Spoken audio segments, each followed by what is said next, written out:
All right, WMC, this is a video to find the winner of the winner's choice number 1. So we'll check the time December 2nd at 10:23 p.m. We're going to go over to the Raz and type live. We have, let me roll this down a little bit here. There we go. Today at 10:23 p.m. There is, let me scoot that back up. There is the list of our 11 entries. I'm just going to randomize your names, and then whoever's on top after the final roll is our winner. So we need a dice roll of 5 or higher. That's not going to work. 8 times. Here we go. Good luck.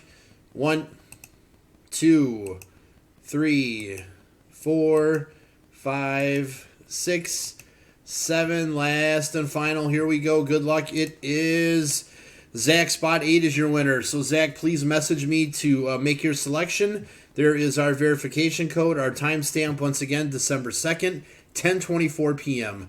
That's it, guys. Thanks.